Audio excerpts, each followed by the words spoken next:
بەخێر هاتنەوە بۆ بەرنامەیەکی دیکەی کۆرکۆنێکشن و سڵاوی من بە فراوی نووری و هاوکارم دەخیلی شەمۆ لە واشنگتۆنەوە بۆ ئێوەی بینەرانی دەنگی ئەمریکا. بسڵاوین گەرم دە بەرنامە ئیرۆدا بەرسڤە ئەمریکا و عێراقیان لە هەمبەر بمبارانکردنا هاڤینگەهەکێ لە زاخۆ ژە ئالی تۆپخانە تورکیەڤە و کوشتن و بریندارکردنا بەدەهان مەدەنیان و لێرە لە ئەمریکا ئیرۆجیڤینەکە دیە گەواهیدان دە لێکۆلینا عێریشا لەسەر کۆنگرێسێدا لە 6 مەهایەک دیوەرە ئەنجامدان. هەروەها هەواڵێکیشمان هەیە سەبارەت بە هۆشداری ئێران لە هەر جۆرە ئۆپراسیۆنێکی سەربازی تورکیا لە سووریا.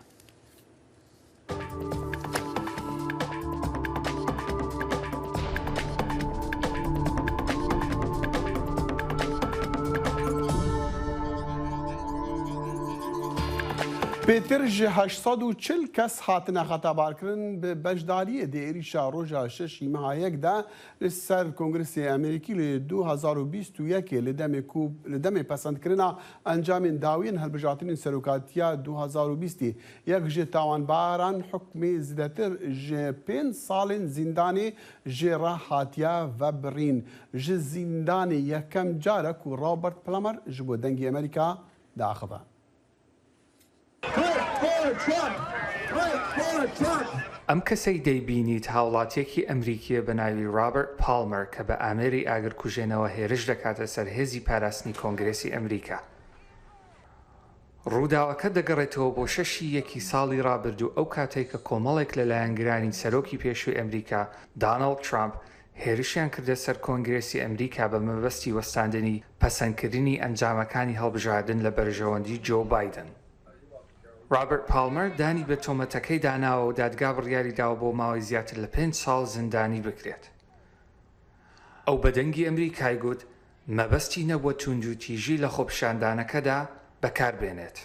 Did you know you were assaulting Capitol police officers? لە ڕاستیدا من بیرم لەسەر ئەوە نەبوو ئەو کاری دەمکردی هێرش بوو بۆ سەرهێزی پاراستنی کۆنگرێس کاتێک تۆ لە بارودۆخێک دایت کە هەموو کەسانی چواردەورت ئەو کارە ئەنجام دەدەن کە تۆ دەیکەیت و بە دەنگی بەرز ئەو دروشمانە دەڵێنەوە کە تۆ باوەڕت پێیان هەیە کارێکی قورسەکە لەوەها بارودۆخێکدا تۆ کردداری ڕاست ئەنجام بدەیت. رابرت پالمەر دەڵێت ئەو ئێستا پەشیمانە لەو کارە دەڵێت ئەم لێدوانەی دانەڵد ترامپ هانیدا بۆ ئەوەی کە هێرشەکە ئەنجام بدات.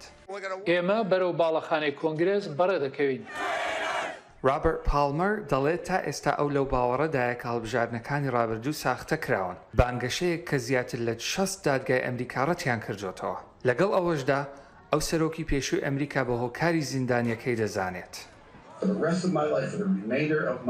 پێم وایە کە دۆناڵد ترامپ خۆپەرستە ئەو تەنها بیری لە بەرژەوەندی خۆی دەکردەوە لەمە دووە تەواوی ئەو ژیانی کە ماومە بۆ هەر کوێیەک بڕۆم تووشی خەڵکانێک دەبم کە سەرزەنشتم دەکەن و بە خراپی لێم دەڕوانن بەهۆی ئەو کارەیە کە ئەنجاممدا. جگە لە رابرت پالمەر تا ئێستا 840 کەس بە تۆمەتی ئەنجامدانی توندوتیژی لە هێرشەکەی ساڵی ڕابردووی سەر کۆنگرێس سزادراون و نزیکی 335 کەسی تردانیان ناوە تاوانەکەیان. ئەو 63 مانگ لە زینداندا دەمێنێتەوە دوای ئازادکردنیشی هەرگیز مافی ئەوەی نابێت لە هەڵبژاردنەکانی داهاتوودا دەنگ بدات. بۆ کارۆلین پرەسووتی لە واشنگتن، ڕێکار حسێن، دەنگی ئەمریکا. بۆ دوایین زانیاریەکان سەبارەت بە دانیشتنەکانی لێژنەی لێکۆڵینەوە لەسەر هێرشەکەی سەر کۆنگرس هاوکارم سیروان قەچۆمان لەگەڵە بە شێوەی ڕاستەوخۆ. سیروان ئەو کاتت باشوەک دەزانی لێژنەکە ئەمڕۆ بەردەوام دەبێت لە دانیشتنە گشتیەکانی خۆی بە پێشکەشکردنی بەڵگەی نوێ. گرنگی دانیشتنەکانی ئەمڕۆ لە چیدایە؟ دەتوانی پێمان بڵێ یاسادانەران چی دەڵێن لەم بارەیەوە؟ بەێ بەفرا و گەلک سپاس ینی بەری هەر تشتی ئەڤایە ڕوونشتنە هەری داویە یا وان ڕوونشتنێن گشتی و ئەف کۆمیتەیە تایبەت یا کۆنگرسێ بڕێڤە دەبە گرنگیا ئەوە گۆ ئەڤ یەک وێ بەلگەیە نو ئیرۆ لە گۆر گۆ قانوندانەر دەبێژن و بەلگەیە نو بۆ جارایەکێ وەرم پێشکەشکردن یەک ژوان بەلگەیان ئەوە دەماکۆ ئەو ژێر دەبێژن ئیرۆ بناو دکن جواتا ڕوونشتنە 187 خولەکان مەبەستەوان چی ئەو بوان بوەیەکی ئەوە کۆ دڤان 187 خولەکان دناوبەرە گوت پێشکەشکردنا گۆتارە سەرۆکی بەرێ دان ترامپ دە حتا کۆ جارایەکێ وان خۆپێشاندەران ئێریشی ئاڤاهیا کۆنگریسێکردن دوێ دەمێدە چ چێ بوو یان چ چێ نەبوو ئەو دەبێژن کۆ سەرۆکی ئەمریکی تشتێک دووردە نەکرد کۆ ڕێ لەبەر وان کەسان بگرە کۆ ئێریشێ بکن تەرسی وەیەکێ وی ئەو هاندان کۆ ئێدی وە ئێریشێ پێک بینن هەلبەت ئەڤ لە گۆر کۆ ئەندامین کۆمیتەیە هەلبژارتی بێژن و دەبێژن وێ گەلێک بەلگە و کەرتێن تۆمارکری وەرم بەلافکردن بەشێ دووەم ژوێ ڕونشتنێک و ئێڤێ ئێوارێ بدەما واشنگتۆن دەست پێ دەکە ئەوە کۆ ڕۆژا پشتی وێ ئەو گۆتارە کۆ سەرۆکی ئەمریکی ڕۆژا پشتی ینی هەفتەی جانیوەری پێشکێش کرد حتا ینی هەنێک بەلگە هەنە ئەندامین کۆمیتەیە دەبێژن پشتڕاست دەکەین کۆ سەرۆکی ئەمریکی نەدخواست ینی نەدخواست وێ گۆتارێ بوی شێوەی پێشکێش بکە شێوەیە کۆ هەموو شێوەرمەند و کەسێن دەردۆراوی دخواستن بێژن کۆ تند و توژیە ڕەخنە بکە و کەسێن کۆ ئێریشی ئاڤاهیا کۆنگرسی ڕەخنە بکەن وی دانالد ترامپ نەتخواست کۆوەیەکێ بکە ئەف هەموو تشتانە وەکو بەلگە ئیرۆوێ بۆ جارایەکێ بۆ خەڵکی ئەمریکا وەرە پێشکەشکردن سیروان وەک دەزانی دادگایکردنی ستێڤ بەنێن ڕاوێژکار و استراتیژیستی باڵای سەرۆکی پێشووی ئەمریکا دانالد ترامپ بەردەوامە دادگایکردنەکە پەیوەندی بە ئامادە نەبوونی ناوبراوە هەیە لە بەردەم لێژنەی لێکۆڵینەوەدا بۆ ڕووداوەکەی شەشی مانگی یەک زانیاریێنوەکان چین لەم بارەیە پێ دوایە ئەمڕۆ ئامادە بێ؟ دو سێ ڕۆژە سێەم بوو ینی چارشەمێ سێ ڕۆژان سەر هەف دارزاندنا ستیڤ بانن ژعالیە دادگەهێکێ بە ئاهاتە لە دارخستن وەکو تەژی گوت بەفراو لەسەر وەیەکێ کۆ ستیڤ بانن ڕاوێژکارێ بەرەیە دانالد ترامپ نەدخواست ینی ئەو داخوازە vê کۆمیتەیە کۆنگرسێ قبول نەتکرد کۆلوێ دەکێ وەکو دیدەوان وەکو شاهد بەشدار ببە ji ber wilo niha wezareta dadweriyê ev dozahan li dijî wî vekiriye û dozgir dibêjin ku wî bêrêzî li Kongresa Amerîkî kiriye û li ser vî esasî ew tê darizandin. Niha parêzerên Steve Bannon çi dibêjin ku ewaya tenê di prosesa danûstendinên de bû li gel endamên vê komîteya hilbijartî û wî qet niyaz nebû کو ڕێزێ ینی بێڕێزیل کۆنگرسێ بکە و نەچە وەکو دیدەوان بەشدار نەبە ئەو تەنێ دخۆناغا دانوستاندنێ دەبوو ژبەر ولۆ گەلێکی گرینگە دۆزگرین وەزارەتە دادوەریە دخواستن کۆ دۆ بداوی بکن ئەو جوینا ینی ڕونشتنێن گۆهداریکردنێ داکو بەلکی ئیرۆ تشتێک دەرکەوێ ینی وەکو بریارێک دەرکەوێ کۆ ببە بەشێک بەلگەیەن لە دژی سەرۆکی ئەمریکی دانالد ترامپ جڤینا ئیرۆدا لێ ئەو یەک بەلکی نەیەکردن زۆر باشە زۆر سپاس بۆ هاوکارم سیروان قەچۆ کە بە شێوەی ڕاستەوخۆ لەگەڵمان بوو. دەخیلۆک دەزانی هێشتا لێرە بەیانی زووە و دانیشتەکانیش ئەمڕۆ دەستی پێکردووە و ئەنجامەکانی دانیشتنی ئەمڕۆ هێشتا ڕوونی ئێمەش وەکو خەڵکی ئەمریکا و ئەوانە هەموو چاوەڕێین بزانانی ئەنجامەکەی ئەمڕۆ چی دەبێت. بێگومان و هەموو لایەک چاوەڕوانی ئەنجامی کۆتایی دەکاتن بزانانی کە ئەم لێکۆڵینەوە دەگا بەچی بەڵێ پشتی ناوبەڕێکی ئەمێ ڤەگرن جەموا و بەرسەڤا لایەنین جودا وەرگرن لەسەر بمبارانکردنا هاڤنگەهاکێ لە زاخۆ. برنامه هفترنگ برنامه کنری یا بشی کردی لدنگی امریکایی از لقمان احمد هر دو هفتی جارکی و بمگرکی ناو اختی چاندو نرا رنگی بمرن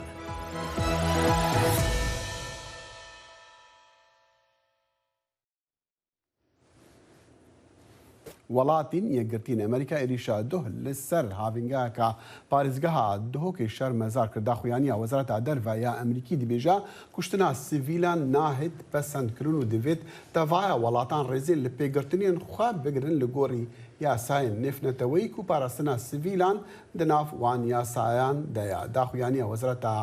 دەرڤە ئەمریکی دەبێژە ئەم سەرخۆشیە لە ماڵباتên کوشتیان دکن و هەفسۆزین بریندارانە ئەم بەردەوامن لەسەر پشتەوانیا خوای یا بەهێز لە سەروەریا عێراقی و ئەولەهی و گەشەکردناوی و یا هەرێما کوردستانە عێراقیژی. وەزیری دەرەوەی عێراق ڕۆژی چوارشەمە سەردانی سەیرانگای پەرێخی سەربەزاخۆی کرد کە تێیدا بەهۆی بردومانەکانی ڕۆژی چوارشەمەی تورکیاوە 8 کەس تێیدا کوژرا و 23 کەسیش بریندار بوون. حکوومەتی عێراق ڕایگەیان کە بانگێشتی باڵوێزی عێراقی لە تورکیا کردووە بۆ ڕاوێژکردن و تورکیاش کردەوەکە ڕەت دەکاتەوە و دەڵێ هێرشەکە کردەوەیەکی تێرۆریستی بووە. فواد حوسێن لە شوێنی هێرشەکەدا قسەی کرد و گوتی سەرجەم نوێنەرانی عێراق هەڵوێستێکی یەکگرتویان هەیە سەبارەت بەم کارە ساتە و گوتیشی ئێمە لە عێراق ئەم کردەوەی تورکیا شەرمەزار دەکەین و داوا لە هێزەکانی تورکیا و چەکدارانی پەکەکەش دەکەین کە شەڕەکە ببەنەوە ناو ناوچەکانی خۆیان. بە دەهان وڵاتیین عێراقی لە پێشبالوزخانە تورکیە لە بەغدای گەهان هەبژ بۆ نیشاندانە نەڕازیبوونێ لە هەمبەر عێریشا تورکیە لەسەر پارێزگەها دهۆکێ و تێدا 8 سڤیلên عێراقی هاتبوون کوشتن بۆمبارانە تۆپخانە تورکیە هاوینگەها چیای لە دەڤەرە زاخ و کردبوو ئارمانج. تورکیە حاشا لە ڕاگەهاندنên عێراقê dikek û di encamê wê de 8 kuştî û 23 birîndar hebûn û hikûmeta Iraqê wî bi karekî tîroristî dide binavkirin. Hikûmeta Iraqê got jî ew gazî diplomatê xwe li Enkarê dike ji bo şêwirê. Şer di nêvbera xwepêşanderan û polîsan de derket. Xwepêşanderên danên dî li bajarên dîyên Iraqê nerazîbûn kirin û gotin ku serokê Tirkiye Recep Tayyip Erdogan tîrorist e. Nûnerê netewên girtî li Iraqê jî di peyamekî Twitterê de ew êriş şermezar kir û daxwaza lêkolînê kiriye. لە ئەنجامی بردومانەکەی تورکیا لە گوندی پەرەخ سەر بە ئیدارەی قەزای زاغۆ ژمارەیە گەشتیان لە باشوور و ناوەڕاستی عێراق گیانیان لەدەستدا و دوای زانیاریەکانیش دەڵێن تاوەکو ئیستا بۆ هۆیەوە 10 کەس کوژراون و 25 کەسیش بریندار بوون. راپۆرتێک دەبینین پێکەوە لەم بارەیەوە. جاگەرێ بمبەبارانە تورکیا بوو دەبەرن ئیدارە سەربەخۆ یا زاخۆ هەژمارەك ji گەشتیاران بوونە قوربانی. تۆپخانە و موشکên تورکیا گەشتیارên باشوور و ناوەڕاستە عێراقê li gundê perek ser bi nehiya derkarê vekirine armanc و zaro genc û jin bûne qurbanî vê birdomanê. Wekî me dîtî em geştiyara doî me dibin, em herrot çin, em geştiyara dibin wêrê, em rîniştî bîn bin keprê ve, neferên me ji hemîd avê de bîn, xwe yarî dikirin ev tiştê wisa. Hema me dîtina me dîtî topek hat xwe li nîva avê da û me hêdî xwe nedît, em hemî gêj bîn li wara, hindek revîn û hindek kelexman avê de û neferek min xwe birîndar e, xeterê birîn dihokê kiçik e, bêra rehnê wê birîndar e. Ser migel nav Araba da birîndarê teyim xwedê. Asif Tirkî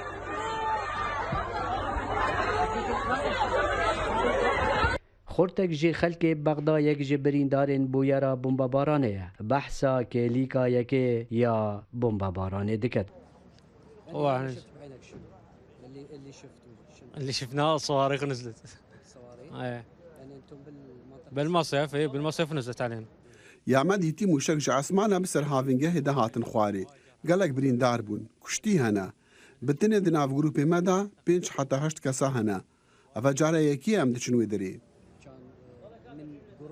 من الجروب مالت من الشركه بالثمانيه ميتي. يعني هاي اول مره تروحون هناك لو اول مره نروح. خلكي هافينغا پرخه ددن دیار کردن کو ترکیه بر دوام گندو دبرین وان ینگشتیاری بمباران دکن. توپک دگندیه مثلا ملک خوابین توپک دینان هر دو بریندار کردن بری تقریبا احتمال 10-15 روزه که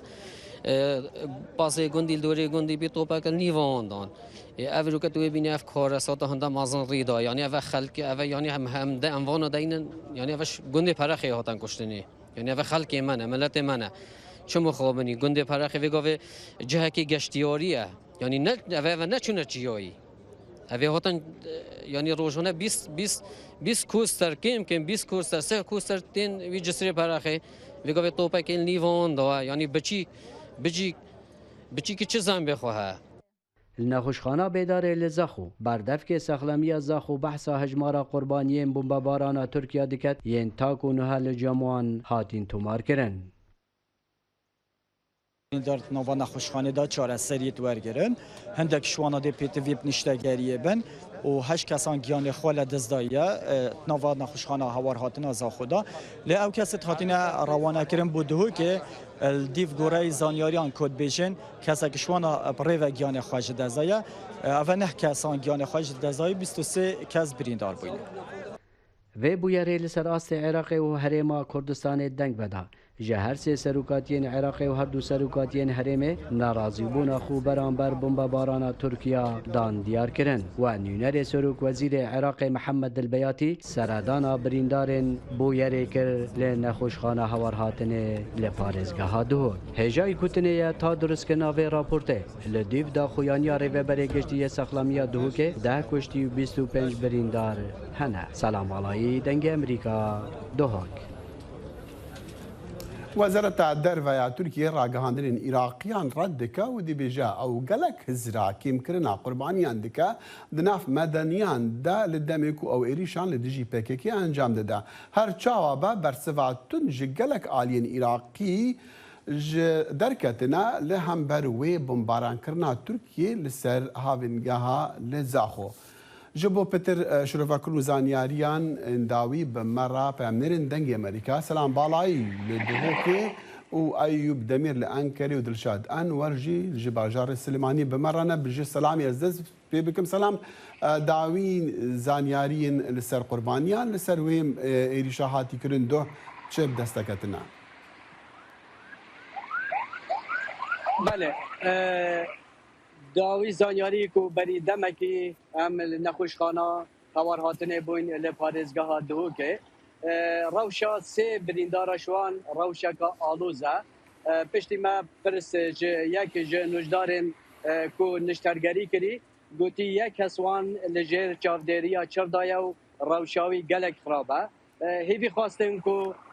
دیان خوش دست نداتن لگلک یه به امید بو کو اوجی گلک مترسی سر جیانوی هیا آنکو حتی نکل دیو داوی زانیاری و دیو داوی دا خویانی ها ریوبر گشتی ساخلمی ها دهو که کو شانده که پارلمان عراق و دیسان شانده که وزارت ساخلمی ها یا عراق و هرما کردستان سردانا دهو که کرن و سردانا زا خوشی کرن جبو همان مرم جنزیک تماشای روشا بریندارا وان نخوشن لخستخانه بکن ریوبری دا خویا کرن کو تنه 22 بریندار ماینت نخوشخانه با زاخو و دهو که اوید بریندار روشا سه کسا شوان خرابه نه کسا جان خوش دست دایا و پرنگه که فرمی فروتخانه حولیره اجلای سروک هرمه و به بله هلبت ام دزانین کو زاروکی یک سالی دناف کشتیان دایا و جمارا کشتیان هنک دبیجن هشتن هنک جی دبیجن هن گلک سپاس سلام امی اگر دمی ماما امی بسیارا کارودانا خلق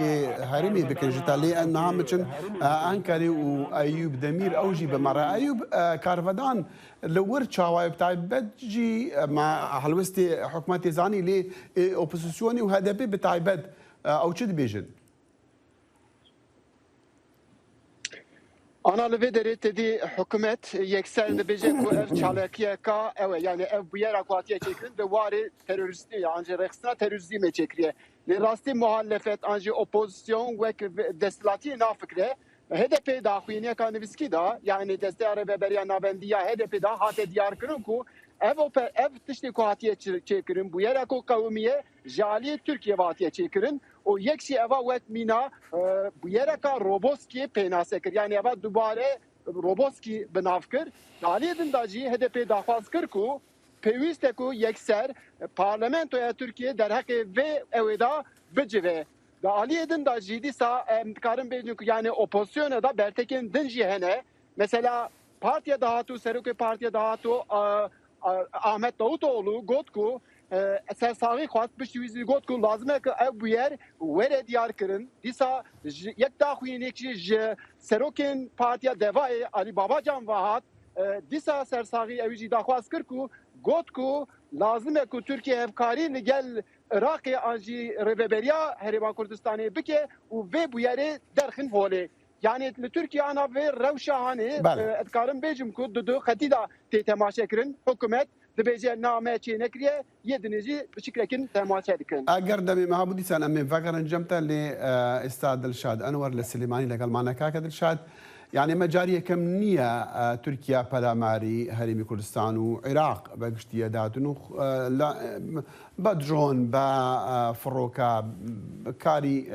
تري إلاشكالي أنجام دا مدنيش دا كوجين بلام كاردانوي أم جارا زور تندبو هو كاركي چيا بەڵێ دیارە وەک خۆتان ئاگدارن کە کۆمەڵێک هۆکارەیە کە بۆتە هۆی ئەوەی کە با بڵێن ئەم جارە جیاواز لە جارەکانی تر ڕایگشتی دژی بۆمبارانەکەی تورکیا دروست بێ یەکێک لە هۆکارەکانەوەیە کە تورکیا ئەو شوێنەی کە بردومانی کردووە ناوچەیەکی گەشتیاریە و ئەوانەشی کە بوونەتە قوربانی هەمویان گەشتیارن و بڵاوبوونەوەی دیمەنەکان بەو شێوەیە کە کوژرا و بریندارەکان تا ڕادێک لە عێراق ڕایگشتی دروست کرد و دروستکردنی ڕایگشتی شعبی عێراقی و ڕوژان و ئەم ڕوژانە وای کرد کە وەکو هاوشەوەی جارانی پێشوو هەم حکوومەتی عراقی و هەم لایەنە پەیوەنددارەکان نتوانن کە لە ئاست و بردومانە بێدەنگ بن ئەمە لایەک کە شعبی عراقی یان خەڵکی عراق بە تەواوەتی وروژاوە و داوای هەڵوێست لە حکوومەتی عراقەکە و ئەمەش وای کرد کە حکوومەتی عراق بە تایبەتی کە خۆی لە دۆخێکدا نییە کە بتوانێت ناڕزایەتەکانی خەڵکی عراقی بە هەند وەرنەگریە ئەمە خاڵێکی تریشانەوەیە کە زۆربەی یان تەواوی قوربانیەکان عەرەبی ناوچەکانی خواری و عێراقن کە گەشتیار بوون ئەمەش وای کرد کە شارعی عراقی زیاتر لە دژی تورکیا بوروژە و خاڵێکی تریش پەیوەندی بە و فەرموو قسەکە تەواوکە خاڵێکی تریش پەیوەندی بە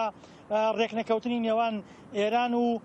تورکیاوە هەیە لەسەر ئەو سەردانی کە چەند ڕۆژی ڕابردوو سەرۆکی تورکیا بۆ ئێران ئەنجامیدا کە ئێرانەکان بەتونی دژی هێرشی رووسیا بوون بۆ هێرشی تورکیا بوون بۆ سەر ڕۆژاوایەکان هەموو ئەمانە بوون کۆمەڵێک هۆکار کەوای کرد هەم لەم کاتەدا هەم ناکۆکی ئیقلیمی دروست ببێ و هەم لە ناوخۆیش فشارێکی زۆر هەیە لەسەر لایەنە عێراقیەکان کە ئەمە قبوڵ نەکەن بۆیە لە ئێستادا تورکیا پێچەوانەی جارەکانی تر کەوتوتە مووقفێکی زۆر لاوازەوە بۆیە لە ئێستادا توانم بڵێم نکۆڵیشی لێکا بەڵام دوای ئەوەی کە شەوی ڕابردوو حکوومەتی عێراق لیژنەی پێکێنا تا ڕادێک بۆیان ڕووی بۆیە کە بردومانەکە لایەن تورکیاوە ئەنجام درراوە بۆ ئێستا ئەوەی کە بڵێ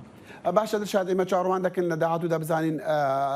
عێراقیەکان چی دەکەن چونکە ئێمە دەبین هەڵوێستی زۆر تون بەرامبەر بە تورکیا هەیە ئەم جارە و داوای هەنگاوی جددیش دەکەن بەڵام بچمە لای سەلام ئێستا سەلام ینی خەڵکی دەڤێت دهۆک و زاخۆ ئەوانە چت بێژن چونکە بزانین چەند بنگەهێن لەشکری تورکیا دووەردە ژیهانە بژ بۆ vê ڕوودانی خەڵک چت بێژن بله حتی نو که هلوست برانبر تایبت اگرم بحث جمعوری بکن هلوست که واسا نهاتیه دیار کرن که بیجین هلوست که یه پایه برزه یه بلند جلای جمعوری پارێزگاه دو کنه چونکه اوه جارایه که دویه اف بویره رو دن هر چند دوی جاره بویره که برفر هبو و گلک قربانی جره هبون لیتن چندین ریک خرایون سویل آنکو چندین گروپا تن بیان ناراضی بونه در خستینه لی اوه ویه که ناکتن که اوه بس بیتن بو وان کارساتن بی رنگی چونکه هجماره که زیده یا بنگه سربازی یه ترکیه لی هرما کردستان بتایبت لی پارێزگاه دهو که هنه اوه دی بیتا جه هنده که همید ما خل یه مترسیه دا بو بردومان هر رنگه که بیتن چونکه یه تاتینا گلک تناوا هرما کردستان دا و بنگه هیوان روز بروجه یه پتر لشکر کشید کن بو ناف هرما کردستانی بو نیزی کی باجرا اوه مترسیه هرمازنه کنو که خلق بحث هندت کتن دبیجن گرنگه حکومت هرما کردستانی حکومت بغداد نتوین یک بوی بین سرخطو و سنوره کی بو و بردومانی و لشکر کشی ترکیه بدانن بله سلام بالای پامن دنگ امریکا لدوکی گلکی سپاس و هر وصا ایوب دمیر جا انکری به مره بو بداخواز لیبرینی وقتی ما گلک کرتا نما و دلشاد انور جی پامن دنگ امریکا لسلیمانی به مره بو گلکی سپاس جبوا زایلی دهنان برنامه‌ی فرهنگی و هنری بەشی کوردی دەنگی ئەمریکا من ئاسۆ جەبار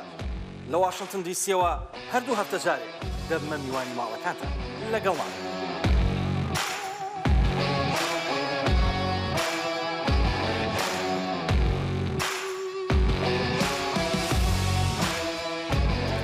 لە کاتێکدا کە هێشتا شەڕ لە ئۆکرانیا بەردەوامە ڤڵادیمیر پوتین سەرۆکی رووسیا ڕۆژی سێشەمە گەشتی بۆ تاران کرد بۆ گفتوگۆکردن لەسەر سووریا لەگەڵ هاوتا ئێرانی و تورکەکەی. بەڵێن ساڵح لە بڕگەی ئەم هەفتەیەی لەگەڵ ڕووداوەکاندا تیش دەخاتە سەر کۆبوونەوە لووتکەیەکەی ڕۆژی سێشەمەی ئێران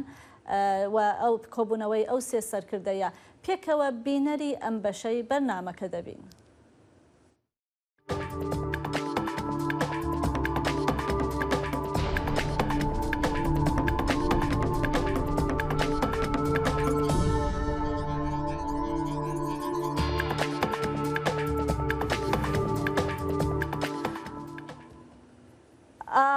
پێم وابێ هەڵەیەکی تکنیکی هەیە دەڕێنە لای هاوکارم بەڵێن ساڵح بۆ بەرنمەیەکی تایبەت لەسەر دانیشتنی پوتین لەگەڵ هاوتا ئێرانی و تورکەکەی. فەرموو بەڵێن لەگەڵمان بۆ پێشکەشکردنی بەرنمەکە و ئێمەش دەیبینین لەگەڵ بینەراندا پێکەوە. سوپاس بەفراو. ڤلادیمیر پوتین بە هەگبەی شەڕی ئۆکراینە و کۆمەڵی سزای قورس و هێرشەکانیشی لە ناو سووریادا. ڕەجەب تەیب ئەردۆغان بە دەستێوەردان و سیاسەتەکانی لە سووریا و لە ناوچەکەدا دەچنە تاران و لەوێش ئیبراهیم ڕەئیسی بە بارێک لە کێشەی ناوچی و جم و جۆڵی نەخوازراوە لە سووریا و لە ڕۆژهەڵاتی ناوەڕاستدا پێشوازیان لێ دەکات و کۆبوونەوەیکی لوتکەی دەکەن و دەڵێن کۆبوونەوەکەیان لە پێناو ئاشتیدایە لە سووریا. ئێمە هەمیشە پشتیوانیمان کردووە لە چارەسەری سیاسیانەی قێرانی سووریا بە پێ ئەو ڕێککەوتنانەی کراون و بە پێ دانووسانەکانیش لە دەستوری وڵاتەکە. کانی کۆمەڵگەی نێونەتەوەی لەسەر ئاڕاستەکانی ئەو سێ وڵاتەی هاوپەیمانێتی ئاستانە بەڵام سەرۆکی رووسیا ستایشی خۆیان دەکات. بەگشتی کاری هاوبەشی رووسیا و ئێران و تورکیا بەشدارە لە چارەسەرکردنێکی هەمەلایەنەی قەیرانی سووریا و زۆریش کاریگەرە. سوپاس بۆ یارمەتی و پشتیوانی وڵاتەکانمان ئاستی توندوتیژیەکان زۆر کەمبوونێتەوە و ژیانێکی ئاشتیانەش جێگیر دەبێتەوە لەگەڵ گەشەکردنی قۆناغ بە قۆناغی ئابووری و خزمەتگوزاریەکانیش. بۆ سەرۆکی تورکیا تەواوی دید و بۆچوونەکانی خۆی لە بەرەنگاربوونەوەی هێزە کوردیەکانی سووریادا چڕ کردوێتەوە. گوێم لێدوانەکانی دۆست ئالیزەکانمان بوو کە لە نیگەرانیە ئاسایشەکانی تورکیا تێگەیشتون. شانازیر پێوە دەکەم هەرچۆنێک بێت بە وشە ئەبرینەکان ساڕێژ نابن. شانەوەی تەواوەتی پەکەکە بۆ پێدا و یەپەگا بەلایانی کەمەوە 30 کیلۆمەتر یەکێکە لە بەندەکانی ئەو ڕێکەوتنەی کە پێشتر کراوە. خاڵی هاوبەش لە نێوان رووسیای ڤلادیمیر پوتین و تورکیای ڕەجەب تەیب ئەردۆغان و ئێرانی ئایەتوڵڵا عەلی خامنەئیدا بەرەنگاربوونەوەی سیستەمی دیموکراتی جیهانی و هەروەهاش بەرەنگاربوونەوەی ئەمریکایە لە سووریا و لە ناوچەکەشدا. دکتۆر مەهدی بوبەکر پسپۆڕی زانستە سیاسیەکان ڕاستەوخۆ لە ڕێی سکایپەوە میوانی لەگەڵ ڕووداوەکاندایە. دکتۆر مەهدی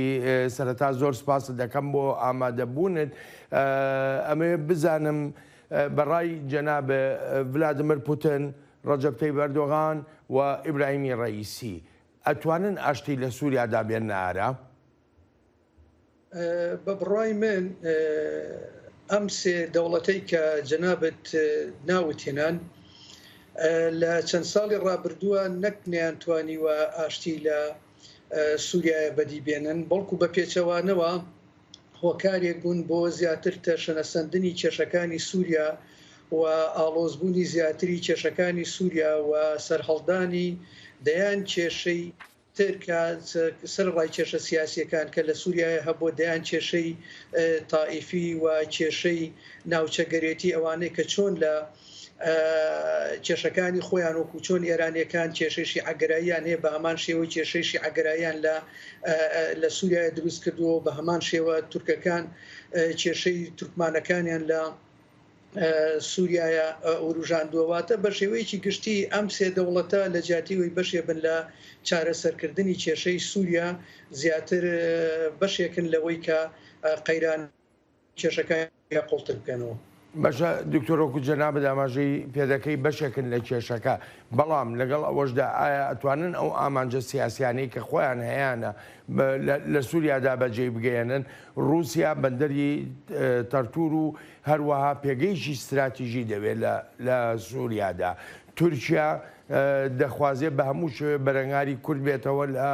لە سووریادا ئێرانیش وابەستەیە بە پرەنسیپی شیعەگەرایی خۆیەوە لە سووریادا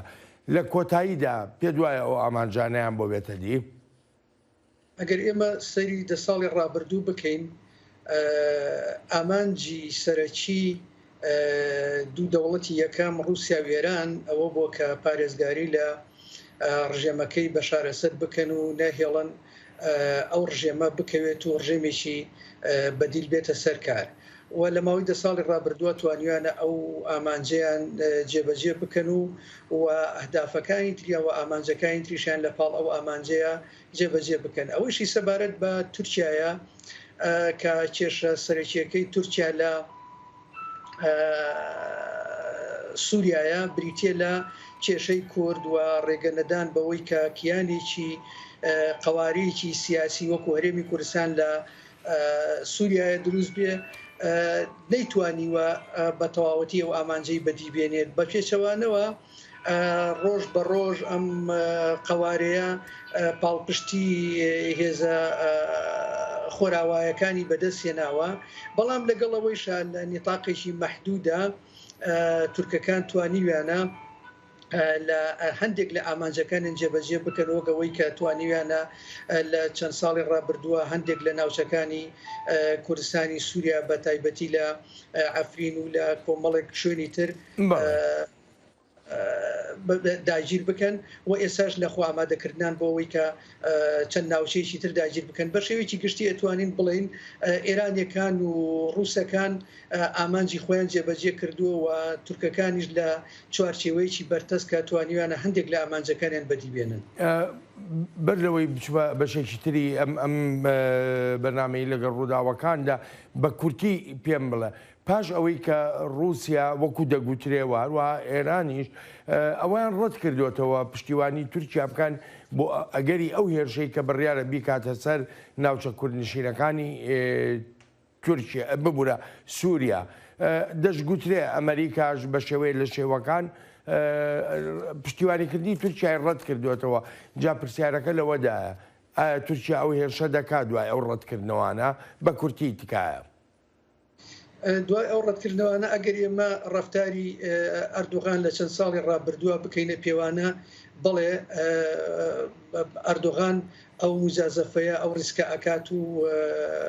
هێرشەکە ئەنجامەدا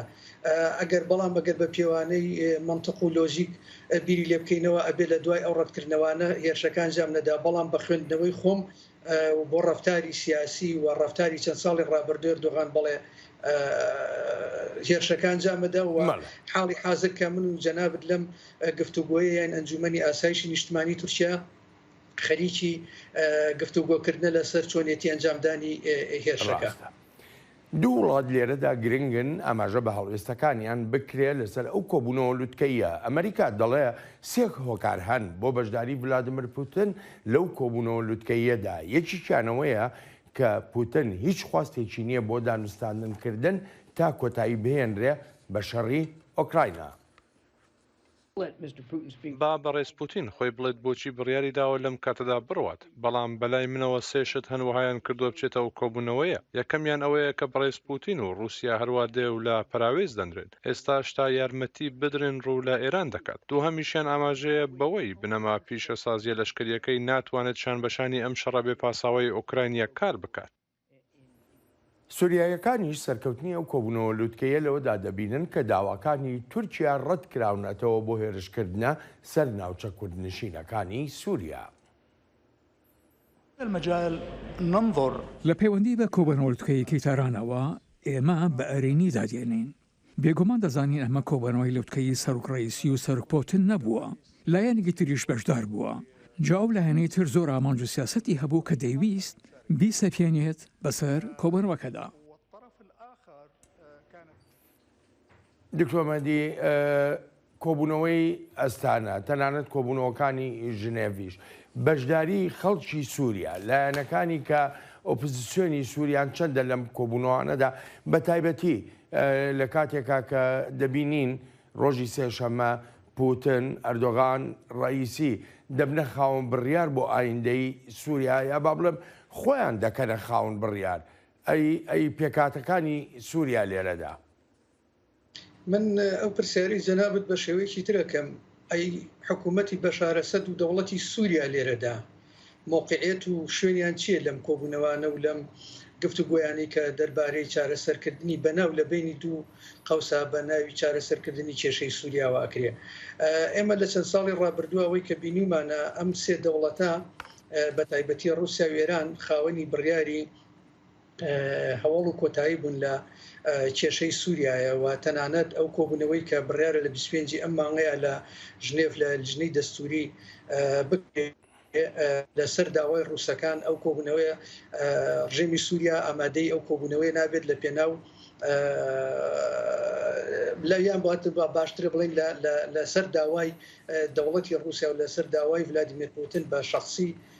لیژنەی لە ئەندامەکانی حکوومەتی سووریا لەو کۆبوونەوەیەدا بەشدار نابن و ئەتوانین بڵین لە ماوەی چەند ساڵی ڕابردووە نەک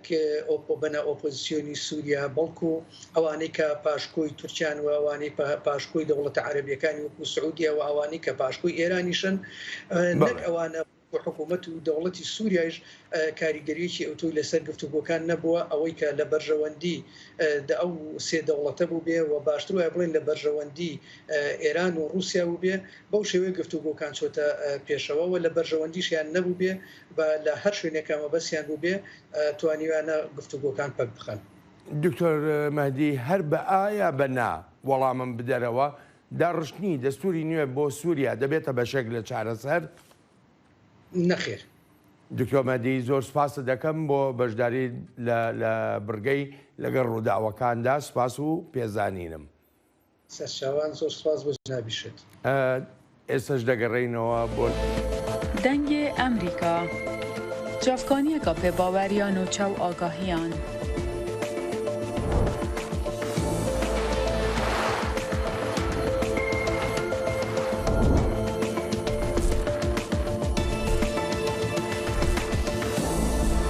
برای مالپەر و پلاتفۆرمên میدیا civakîya dengê Amerîka bala xwe bidin pêzanîn û nûçeyên cîhanê.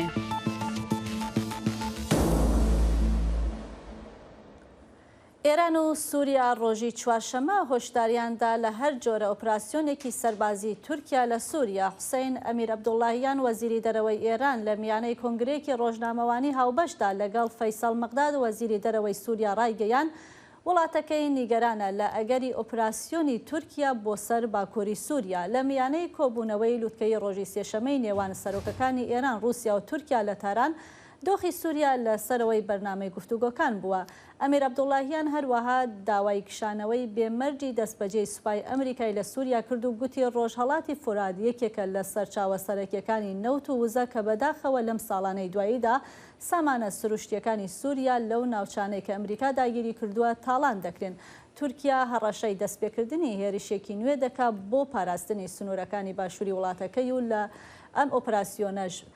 ئۆپراسیۆنە پلان بۆ داڕێژراوەش بەشێکە لە هەوڵەکانی تورکیا بۆ دروستکردنی ناوچەیەکی ئارام بە درێژایی سنوورەکانی لەگەڵ سووریا. ئۆردۆغان ڕۆژی چوارشەمە گوتی تورکیا بڕیاری داوە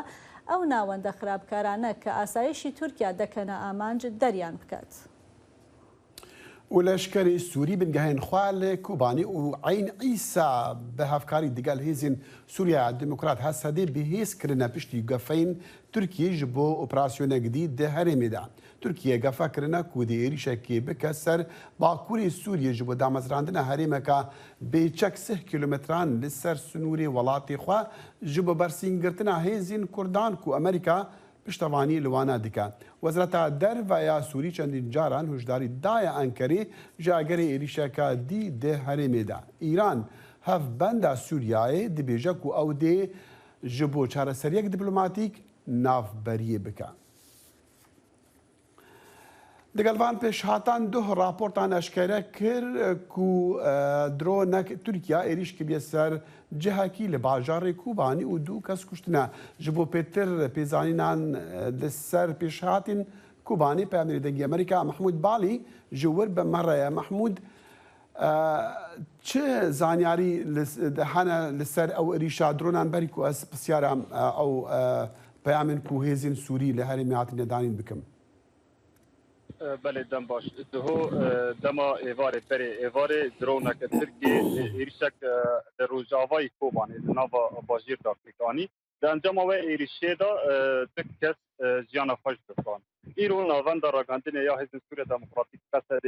گوتبو گو او هر کس اندام ایوانن لهاتبون کوبانی زبو سردانا مالبات نه وکی لشگر هاتبون کوبانی وکی وادین کوبانی هاتبون سردانا مالبات خوابه هر وها دل به ایرشه دا یک بریندار جه هیا شما ابناء ایرشایا که یعنی هر کو ترکیه قالا اپراسیونه که تل هرمن روجاوای کردستان با پروژلات سوریه دیرا لفو تفگرا درون ناجین زیده ده یعنی بله باشه او مثلا کو هزین سوری هاتن دانین دوی هرمی دا يعني جبو هلبتا قف جبو راوستاندنا قفين تركيا تشد بيجن خلق وكوتو كماندارين لشكري لوري تابدت هسا دي نزيكي واني وانا ناس ديكيا وتشد بيجن بله زي شخوا بشتي سال 2019 جو تركيا ايشا جريت في سريكانيه كربو ركفتنك دنافري قصدي وهزن ريجيم سوريا تشي بود بن غارانتيا روسيا دا جو هناك لشكرين ريجيمي لسر كينور كوباني عين عيسى وهروها ممجي بلاف بجبو ريغرتنا لفيش اوبراسيون كرنوج آلية تركيا نا بشتي دما داوي جو قفن تركي ديتا زيدا بونجو ديتا وي اوبراسيون كبيك بينه طايبت لبمجي وملي عين عيسى وترفعت لملي كونها امتدا جمارة لشكرين ريجيم سوريا زيدا بون او لشكر لسر خط السينور يا جريت بي منبجي وعين عيسى بلاف بون تشت نو دفي بلافونيتا جو في جاري لشكري ريجيمي هذا تشيكين جران هاتن بري ريكتنا بري و تشيكي جران تي دستنا بون ها تشيكي جران جي درباك خالق دي ترسنكو تركيا ايريشاكي بكيانا بله يعني شوا كوشبريا كوباني وهري من فيدري دما داويدا زيدا بو جبر كورنتين وتهديد تركيا جوه اوبراسيون كانو دستي بكيا خورد و جوان طایبت خورد و جوان کوبانی کوچ بردن خلق فرد ترسن نه پشتی ریکفتنا دنابری قصد و رژیم دا و هنگی حکومت ترکیه جی گوت هگر لشکرین رژیم لسر نور در باطن اما هنگی اپراسیون راوستینه اف هنگی حتی جن خلقی چکر لهین مترسی زیده و طایبت کو درونجی دم بدم ایریشن ازمانی فکرینه او جی مترسیه کل جن خلقی بله محمود بالی پەیامەری دەنگی ئەمریکا ji کوبانی بمەڕە بۆ گەڵکی سوپاس محمود.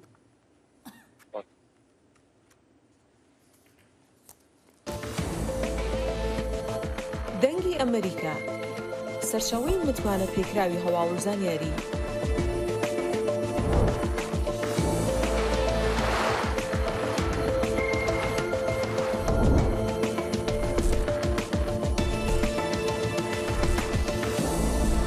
لە ماڵپەڕ و تۆڕە کۆمەڵایەتیەکانی دەنگی ئەمریکاوە ئاگاداری هەواڵ و گۆڕانکاریەکانی جیهان بە.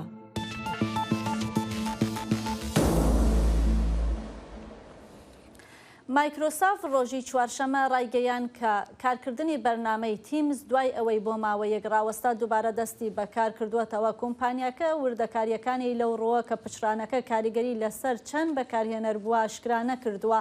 نزیکەی کاتژمێر دەی پاژنیوەڕۆ زیاتر لە 4800 جار خەڵک راپۆرتیان بە کۆمپانیای مایکرۆسافت بوو کە کێشەیان لەگەڵ بەرنامەی تیمزدا هەیە بە پێی ماڵپەڕی داوندتێکتر.com کە بەدواداچوون بۆ پچرانەکان دەکات کۆمپانیا زەبەلاحەکانی دیکەی تەکنۆلۆژیا لە ساڵی ڕابردوودا تووشی پچران بۆن وەک ڕاوەستانی 6 کاتژمێری پلاتفۆرمەکانی مێتا کە واتساپ و ئینستاگرام و مسنجری بۆ ماوەیەک لە کار خست. زانایان بری نها اف بشا گردونی مدیتیا لی قد بزلالیا که عجیبی کو لوان وینین ام نها و ببینن یکم جارا جه تلسکوپا جیمس ویب تین نشاندان اف انجامی حولا که هف پارا ناسا آژانس اسمانیا اوروپی و یا کندیا و هلبت تلسکوپ ویب خواخست دیروکه زانایان پێشتر ئەم بەشەی گردونیان بینیوە بەڵام هەرگیز بەم شێوە ڕوونا سەرسوڕهێنەرە نەبووە ئەوەی تێلسکۆپی نوێی جەیمز وێب لەڕێی ئینتەرنێتەوە یەکەمین ئەم وێنانی خستە ڕوو بە هەوڵێکی هەڵبەش لەلایەن ناسا و ئاژانسی واڵایی ئەوروپایی و هەروەها کەنەدا تەلسکۆپی وێب مێژووی تۆمار کرد. تەلسکۆپی جیمس وەبی واڵایی پەنجەرەیەکی نوێ بە ڕووی گردووندا ئەوەی تەلسکۆپێکی زەبەلاحە ئێمە باز لە تەلسکۆپێک دەکەین ئەوەی بە هێندەی ڕوبەری گۆڕەپانێکی یاری تەنسە. ئەم وێنانی تەلسکۆپی جیمز وێب دایانگرێت لە زۆر دوورەوەن ئەو ڕووناکیی دەیدات لە تەلسکۆپەکە تەمەنی پتر لە 13 ملیار ساڵ زیاترە هاوکات تەلسکۆپەکە بە دوای ئەو ڕووناکیەدا دەگەڕێت ئەوەی هی سەردەمی بگرە کۆنترە. لە ڕێ ئەم زانیاریانەوە ئەو کۆمەڵە ئەستێرانەی تەمەنیان 13.1 میلیارد ساڵە ئیستاکە بینراون و ئامانجەکەش بینینی هەسارەکانی دیکەن ئەوانەی تەمەنیان زیاترە. تەلسکۆپی جیمز وێب ڕێگە بە زانایانی گردوونی دەدات زۆر لە نزیکەوە تەماشای ئەستێرەکانی دەرەوەی سیستمی خۆر و جیهانەکان بکەن ئەوانەی بە دەوری ئەستێرەکانی دیکە لە هەسارەکەماندا دەسوڕێنەوە. زانایان دەڵێن دەبێت تەلسکۆپی وێب بتوانێت پێیان بڵێت کە ئاخۆ هەریەک لەم کۆمەڵە ئەستێرانە ئاویان تێدا بێت یان پێکهاتەی کیمیایی ئەوانەی بۆ ژیان گرنگن. ئەم پرۆگرامە زانستیانە چەندان کاتژمێر بۆ چاودێریکردنی ئەم ئەستێرانە تەرخان دەکات و لە ڕاستیش تاشتی زۆر سەرنجڕاکێش دەدۆزێتەوە و من لەوە دڵنیام. زانایان ئەوانەی کار لەگەڵ تەلسکۆپەکە دەکەن دەڵێن تەلسکۆپەکە هێندە بەهێزە دەتوانێت وردەکاری بێپێشینە شێواز سەبارەت بە گەردوون ئاشکرا بکات. کاتێک تەماشای شتێک بە هێندی ئەم گەورەیە دەکەیت دەتوانین وەڵامی ئەو پرسیارانە بدەینەوە ئەوانەی تەنانەت ئێمە نازانین هێشتا ئەو پرسیارانە چین جا ئەمەیە ئەوەی واڕوو دەدات. زانایان بەنیازن کارنامەی تەلسکۆپی جیمز وێب لە ماوەی ساڵی داهاتوودا چڕ بکەنەوە. تەلسکۆپەکە چاودێری زیاتری ئەستێرەکانی دەرەوەی سیستمی خۆر دەکات و هەوڵش دەدات وێنەکانی پێکهاتنی هەوری هەسارەکانی ڕۆژانی سەرەتایی گردوون بگرێت. بۆ ئەنتۆنی باڵکی سمکۆ عەزیز دەنگی ئەمریکا.